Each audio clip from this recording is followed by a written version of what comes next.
What's up everyone? Welcome to another episode of Random Memory Tips. And in this episode, we are going to talk about how to remember names and faces.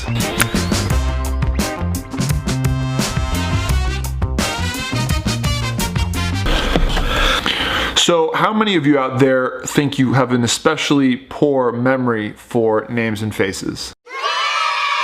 Probably a lot of you. That's probably the number one request I get is, Nelson, how do I remember the names and faces of people I meet? Everybody seems to struggle with names and faces, but why? Why is it that names are so hard?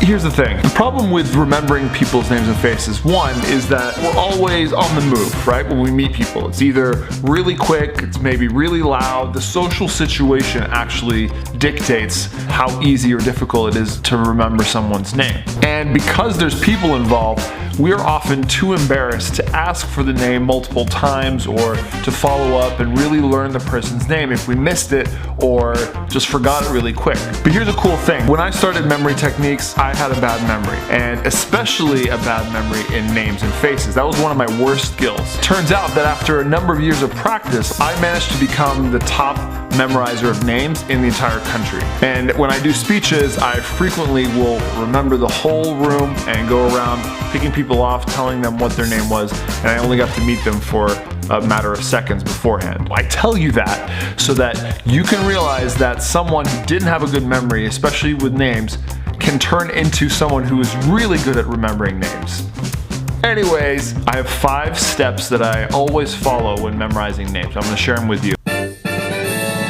Alright, step 1, pay attention. I already alluded to this beforehand, but you always have to pay attention. Remembering anything, especially names, will not happen unless your mind is ready to remember this person's name. An easy little tip here to get your mind primed to remember someone's face is walk into the situation, whether it's a meeting or you're walking into a party or someone's about to introduce you.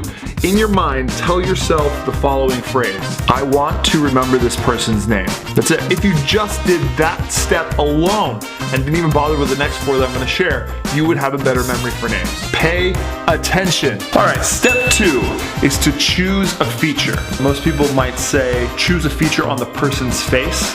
Try to choose something that doesn't change, like don't use glasses, don't use earrings. I think choose whatever you notice first. If it is a pair of glasses, if it's a mole, if it's their bushy eyebrows, if it's their crazy red curly hair, even if it's a funny shirt with a seagull on it with a hat, just choose it. It can even be more vague than that. It could be like the way that they walk, manner in which they move their hands. What's important to this is to choose something that you just naturally notice and that popped out at you first. Why? Because that's probably what's going to pop out at you the next time you see them. All right, step 3, take their name and turn it into a picture. You know, you've mentally primed yourself, you've chosen a feature, and now you're going in for the handshake. Now, you take that word and you have to turn that into a picture. So the first thing you want to do is say to yourself, when you hear that name, what does it remind me of? If I heard Bob, for me, I would think of a sea bob. So this round bob thing in the water bouncing up and down. Step 4, now this is the crucial step. This is what will cement that name into your memory. And that is where you intertwine steps 2 and 3, where you take the feature, you take the image, and you just mash them together.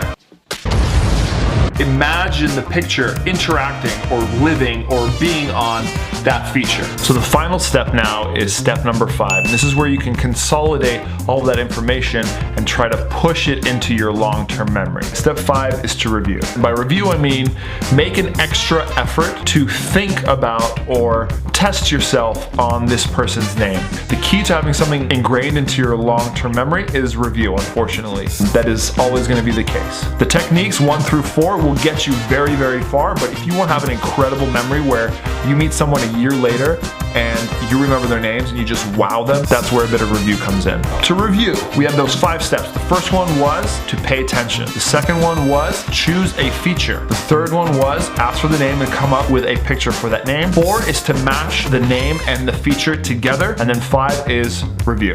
I want to do some examples. I'm going to have you memorize the names and faces of 5 different English Bulldogs. Why English Bulldogs? Well, because they have such funny faces. And one thing I want to prove to you is that ideally with these 5 steps, you could do this for plants, you could do this for dogs, you could do this for any other animal, you could do this for a bar of soap.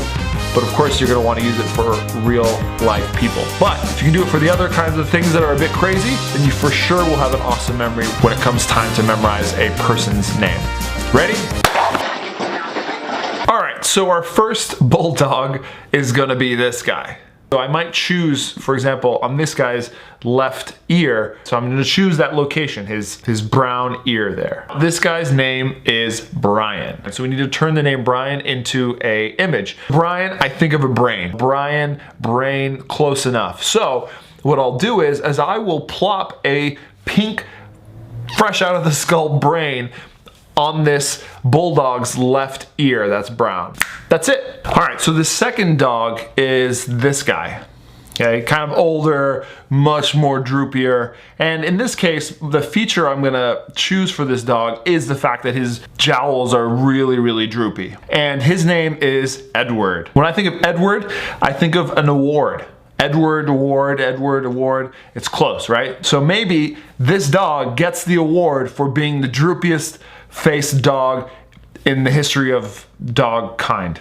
Here's our next dog, all right?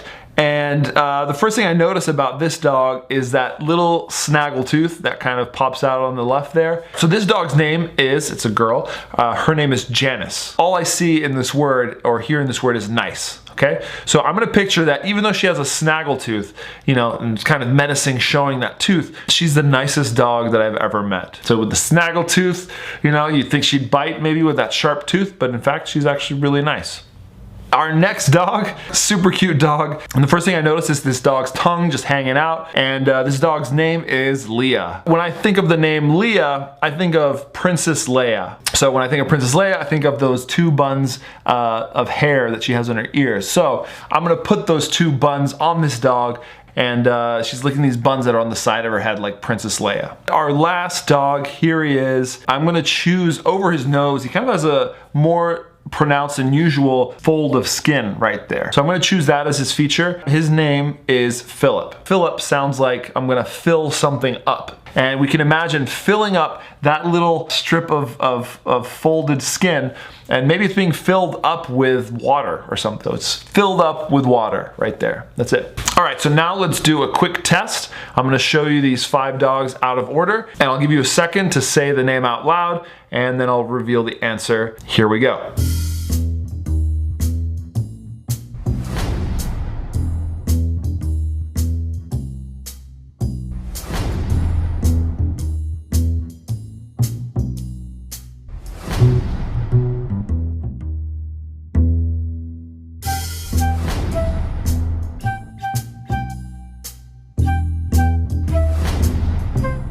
So that's it, guys. That's how to remember names. Just stick to those 5 tips when you're in a social situation, and I promise you, you will improve. The important thing with names and faces is to try.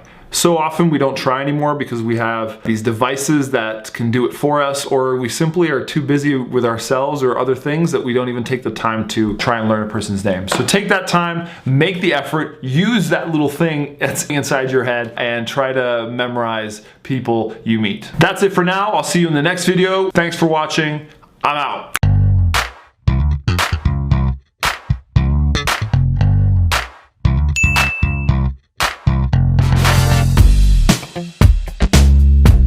Thank you.